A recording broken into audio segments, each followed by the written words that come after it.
made. I look forward to watching Chip succeed wherever he goes, because I think he really will. But I also look forward to a real improvement in where we're headed, and very much look forward to the 2016 season, where we'll have an opportunity with a new head coach, new leadership, and the opportunity for the players and the organization and everybody involved to perform up to their maximum. Change is a constant in the National Football League, and the 2015 Philadelphia Eagles season began just as it ended, with dramatic change that both grabbed the headlines and drove the franchise in a new direction. In the first 48 hours of the NFL league year, Chip Kelly leveraged his newly acquired control of personnel to reshape the roster. In high-profile trades, the Eagles parted ways with Nick Foles and LaShawn McCoy, acquiring Sam Bradford and Kiko Alonso, who were both coming off major knee surgeries. The roster makeover continued with multiple free agent signings to address the defensive secondary and running back positions. By the time training camp opened, expectations had risen in the late summer heat, and the fan base was anxious to see how the team would come together. 2 early preseason wins added to the momentum. Then the Eagles traveled to Green Bay for preseason game number 3. Lambeau Field, nothing quite like it in the NFL. It glistens in winter with snow and ice, and the Packer faithful all bundled up. Still, it's nice to be here in August when we can actually feel our fingers and toes. Good evening, everyone. Merrill Reese and Mike Quick at the NFL's Shrine as the Eagles meet the Green Bay Packers. Bradford was perfect in all 10 of his pass attempts. The up-tempo offense looked razor-sharp and fired on all cylinders in its first extended play of the preseason. The excitement surrounding the team soared. Fans were ecstatic with optimism.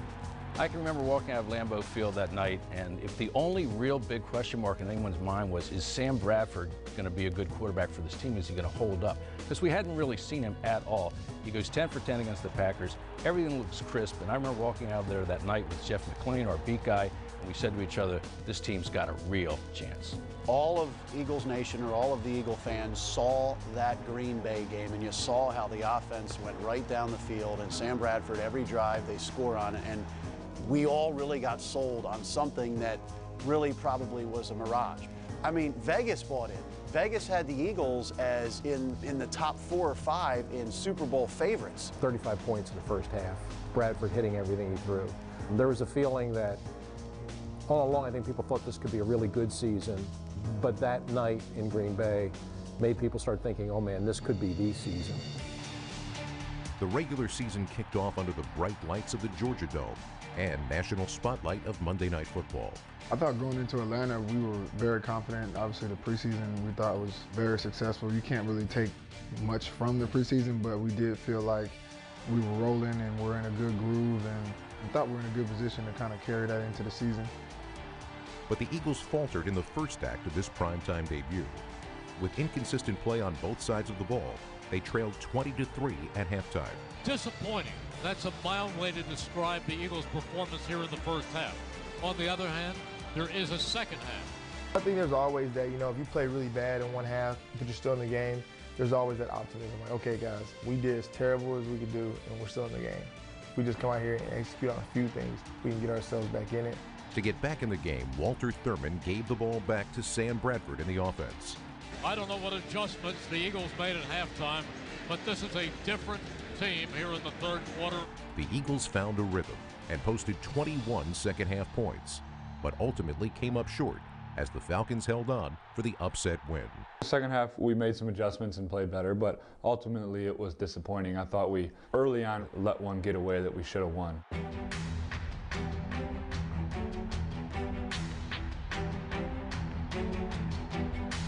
Encouraged by the second-half performance, fans turned their attention to the reviled Cowboys coming to town in Week 2 for the home opener. The energy within Lincoln Financial Field was at a fever pitch, but that excitement soon gave way to frustration as the Eagles staggered, stumbled, and ultimately fell in a mistake-ridden loss to Dallas. The high-flying Eagles offense had been grounded. This is one of the poorest games that I have seen an Eagles offense play in a long, long time. In desperate need of a victory, the Eagles headed north to face the 2-0 New York Jets. The team jumped out to an early lead on the legs of Darren Sproles. Darren Sproles down the left sideline. He is going to go. No penalty flag. Darren Sproles has done it again. A 90-yard return by Mighty Mouse. Mighty Mouse provided the spark, and the defense shut the door on a late Jets rally, securing a victory for the Eagles. Not to be missed in the win, rookie linebacker Jordan Hicks emerged as a force in the middle of the Eagles' defense, playing with the instincts and maturity of a seasoned veteran. Fitzpatrick, he's back, he's rolling, he lets it fly, and it's intercepted on a deflection. Intercepted by Jordan Hicks. The rookie.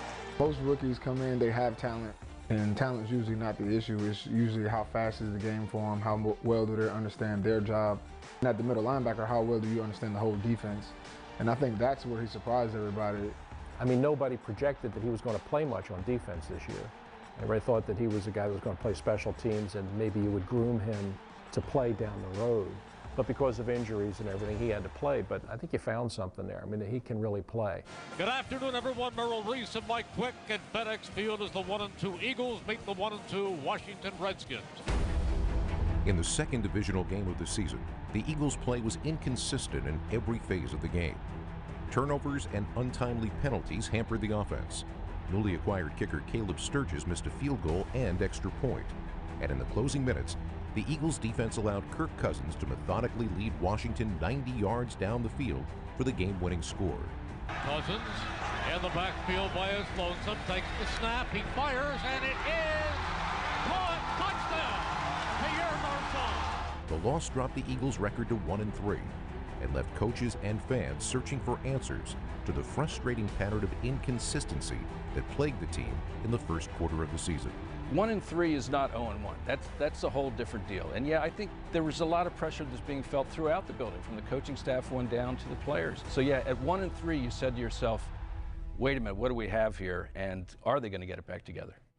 Chip, why do you think this team's having a hard time putting full quarters? We're not executing. You know, I think they play with great effort, but we're not executing. That's what I told them after the game, is I don't fault any of them for an effort standpoint. I think they all play hard. They all give you everything they got, but we're just, you know, there's certain things we got to do, but we got to execute. Do you get a sense from the guys in the locker room and even maybe the fan base, people are anxious? There's so many expectations of this team, and 1-3, everyone's anxious to let's see this team and their potential. The most important thing is that this team stick together and stand behind one another, and go out on Sunday and worry about winning on Sunday. You know, obviously, like I said, we're 1-3, so everybody got that nasty taste in their mouth, that sick feeling in their stomach, and I know that this team going to go out Sunday and dominate. With domination on his mind, All-Pro Fletcher Cox took over the game and showed why he's considered one of the top defensive linemen in the league. Number 91 accounted for 3 sacks, 2 forced fumbles, and a recovered fumble. On first down, play action. Green blows up. He fumbles the football as he's hit. They lost it. The Eagles have it. Hit by Fletcher Cox. My opinion, the best player on the team. Are you kidding me? Fletcher Cox getting his due as a Pro Bowler this year was the most dominant, consistent player on the team all year long. He's the best defensive player we've drafted around here since Brian Dawkins. With the tone being set by number 91 on defense, the offense dominated the day as well, gaining more than 500 total yards as the Eagles cruised to a 39-17 win. The Eagles had their most complete game of the season, and as the fans left South Philadelphia, the excitement was tangible, knowing a primetime matchup against the Giants was only days away. Put on those black jerseys, and it's a night game, you know, everybody's watching. That dog got to come out. You know, it's like, hey, we ain't playing football no more. It's a street fight. So it's always a fun game. Then you put on top of that is NFC East. There's extra icing on the cake. So everybody's like, man, it's time to go. So I think it's just a fun game for us to play. Well, I think the fans are into every game. They also enjoy the black jerseys like we do, but they also, you know, we play at night or we play at 4 o'clock. It's a little bit louder the later the game is, maybe just because the tailgate can go a little bit longer, but, you know, those 4 o'clock games and the night games seem to be the loudest. The defense delivered, feeding off that noise and energy with 2 early interceptions that led to 14 points. Manning back. He pumps, he fires to the far side. It's intercepted, and running in for the touchdown is Nolan Carroll. A pick 6. The Eagles' offense struggled again with consistency, turning the ball over 4 times. But the defense held, ceding only 7 points and 247 total yards of offense to Eli Manning and the Giants. With their second win in a row and first division win of the season, the Eagles were sitting at 3-3 and hoping that this latest wave of momentum would be something they could build on.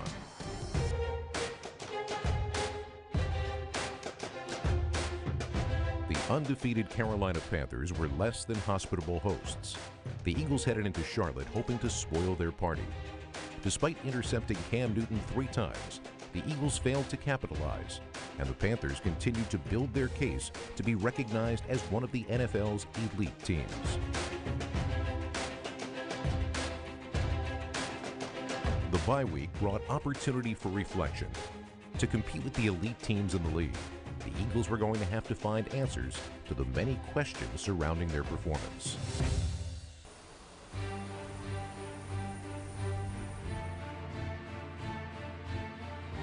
In a critical rematch against the Cowboys, the Eagles hoped to make a statement. DeMarco Murray's first trip back to Dallas produced a game filled with drama, and momentum swung like a pendulum. Back and forth, back and forth. On the road, you're in the division against the Cowboys, and you know going into it, it was going to be, one of those fights. And they made plays, we made plays, but nobody's really ever out of it. And so both teams are just trying to outlast each other, basically. And we knew it was going to be that kind of day. Castle in an empty backfield. He's back. He steps up. He fires. It's intercepted. It's Hicks down the far sideline. 30, 20, 10, 5, touchdown. Jordan Hicks out of the University of Texas. As a competitor, when you can punch somebody and then they can punch you back and then you punch them back, those are the ones that you remember, you really kind of cherish and enjoy playing. Then in overtime, Sam Bradford led the offense into Dallas territory and called the number of second-year receiver Jordan Matthews. Though Matthews struggled early in the year with drops, Bradford always maintained confidence in him and knew that he was capable of delivering the big play with the game on the line. Bradford takes the snap. He fakes to Murray. He's back. He steps up. He fires. It's complete. Across the 20, the 10, the 5. Touchdown! Jordan Matthews. The Eagles win. The game is over. Jordan Matthews catches the pass from Bradford and takes it home. And the Eagles win in overtime. The Dallas game, he kind of got back to 500. You looked around the division, nobody was doing very well. And you look at this next stretch of games. Miami, Tampa, Detroit, and you're saying, okay, now we got this thing rolling. We'll win these games, we'll get to 3 games over 500, and then we'll go from there. Once again, expectations for the Eagles season escalated, and the reality of those expectations had to be checked. For a quarter and a half, it appeared the Eagles had turned the corner as they led the Dolphins 16-3 before the game, and ultimately the season, took a turn for the worse. Sam Bradford was knocked out of the contest with an injury, and the team looked lost without its leader. Still, with a chance to get the win on the doorstep of the end zone, the game was lost in heartbreaking fashion. Sanchez again in the gun. Sanchez fakes. He's back. He rolls. He fires, and it's intercepted. It is intercepted. A killer interception by Rashad Jones. That was the thing you did not want. That was the loss that you came away from it and you just felt like, no, this was more than that. This is the kind of game that could turn this season and could turn it in a totally different and negative direction. Tampa Bay rode the talents of rookie quarterback Jameis Winston, and the Eagles' bump continued in a blowout loss. Winston picked apart the defense with 5 tackles as the Bucs rolled to a 45-17, a defeat as lopsided as the scoreboard indicated. What do you say to guys to get them focused on Detroit on a short week? It's tough. I got a bunch of prideful men in there. They're real pissed off about the way we played, and it starts with me. But we have, as competitors and mature competitors, you got to move on. You got to put it behind you, find out what you did wrong, why you did it wrong, and not repeat the mistake. That's the key right now, not repeating that performance. With the chance to get the bitter taste out of their mouths, the Eagles visited the Lions on a short week on Thanksgiving Day. But it was Detroit who feasted on Philadelphia's defense in a 45-14 victory. The offense failed to gain any momentum throughout the game, and the once reliable defense now proved vulnerable allowing 5 touchdown passes for the second week in a row. Well, this had never happened in Eagles history before. Giving up 5 touchdown passes in back-to-back games, giving up 45 points in back-to-back games. And honestly, after those 2 games, I really felt that there was a disconnect between the head coach and the players. Chip, how do you motivate your players? What did you say to them afterwards to somehow attempt to keep them up? I told them that, you know, we don't have, and I don't think anybody has any words that's going to make you feel good right now, and rightly so. I mean, we got beat today. And what we have to do is that we have to come together as a group, and we got to figure out, we got 5 games left in December, and actually 4 games in December and 1 in January. That first week of January, that will determine where we are as a football team. The Eagles dropped to 4-7, but incredibly, the division was still there for the taking. Was there still life in these 2015 Eagles? Could they turn their season around? With the team heading into Foxborough to face Tom Brady and the Patriots, there was little hope outside the locker room that this team could pull off such an upset. I think everyone's thoughts going into New England was that this is a no-hoper. I mean, the best they can possibly hope for is to get out of there without getting embarrassed. You would have thought, coming off back-to-back games where Jameis Winston and Matthew Stafford totally had their way with your defense, that you're going to go into New England and you're going to beat Tom Brady. Seems like a big stretch. Got no shot. They're going to score 60 against us. I'm just being honest. I mean, that's what I felt at the time. But in typical fashion with this team this year, they didn't do what we expected them to do. Brady calling for the football. He's back, he fires, he completes it. He's got an easy touchdown to James White. He looks, he is looping it, open, Amendola, catch, touchdown. People who say that there's no such thing as momentum in football, to me, they don't really understand the dynamic of football. The Patriots try an onside kick, and it is recovered by the Eagles. Bradford back, he pumps, he fires, diving reception, Zuckers! Rolls, looks up, takes it at the 15, comes to the 20, to the 25, to the 30, to the 40, to the midfield, 45-40, there goes Sproles! Brady, back one more time. He goes, fires, and it is intercepted! Intercepted, running with his generous!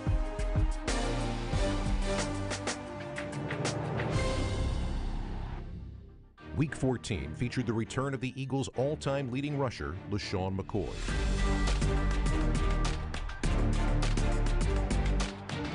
In a game that was a defensive battle, safety Ed Reynolds' late-game interception sealed the Eagles' win. They headed into the stretch run at 6-7, and surprisingly, in control of their own playoff fate. To get where we want to go, you have to be able to win games in December, and that's true so far in December. That's all that counts. But at the end of the day, when you come in a locker room, you got a W on your side, you can put a check on it. Outstanding effort overall, everybody. Are there things we can correct? Yeah, there's always things we can correct.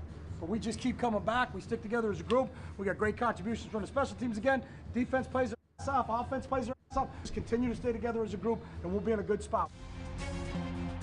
The Arizona Cardinals showed why they were among the NFL's elite teams, overwhelming the Eagles in a lopsided defeat. Any hope of postseason play now hinged on the Eagles' matchup with the division-leading Redskins in Week 16. The fact the Eagles went into that Redskins game, that last Redskins game, Week 16 of the season, Game 15 of the schedule, still with a chance to win the division, was crazy. It was a kind of a exciting yet weird point to be in the season with 2 weeks left to have gone through the ups and downs of our team. On defense, we were all over the map. On offense, it was the same story. And then in the second to last game, we're playing at home with a chance to win and move on to play the Giants to go to the playoff. First and goal at the 1. The give to Ryan Matthews. He's in. Touchdown. Bradford pitches it out. Berry drops it. It's being kicked around. It's picked up by the Redskins. Touchdown, Washington. The erratic play that had plagued them throughout the year had once again cost the Eagles the game. Any questions of where this team was headed could now be answered. For the second straight year, there would be no postseason appearance. With that touchdown, the Eagles' hopes for a postseason went flat out the window. What was the message to your team just now? We know the situation. We've been eliminated. Washington is in, and we still do have one more game, just like the Giants have one more game. They've been eliminated. and we still got to go play. We got to represent this organization, and we got to come back on Tuesday and prepare to go play the Giants. It's a similar situation that we were in last year, but we've got one more game to play, and we got to go play it. 2 days after that loss, the Chip Kelly era came to an end. Offensive coordinator Pat Shurmur took the reins of the team for the 2015 finale versus the Giants. Despite the lack of playoff implications, there was still a game to play, and the players and coaches still had plenty to play for, each other and the fans. Hey, we started as family, we're going out as family. Yeah. We don't know when we're going to get this opportunity again, man, so be in the moment, have fun first and foremost, just fly around and play, dog. We know that there's change on the horizon, so this may be the last time a lot of us play with, each other. So we wanted to go out there and just have fun, lay it all out on the line. Let's have a good time, let's compete, let's win. With the conclusion of the 2015 season, the players cleaned out their lockers, uncertain of what the future held for them. Who would be the new head coach? And in what direction would he take this team? Those answers came on January 19th, as the Eagles began the new year by introducing new head coach Doug Peterson to fans. Having played and coached in this city before, Peterson understood that Philadelphia longs for a championship. I understand the culture and the passion of Philadelphia. I get it. I experienced that as a quarterback in 1999. I experienced that firsthand. And now coming back, I understand what it feels like to win in this city. This city hasn't won, and this organization hasn't won in quite some time. It's my job to turn that around. Peterson will now work with an experienced coaching staff and talented core of players to restore a winning tradition in Philadelphia.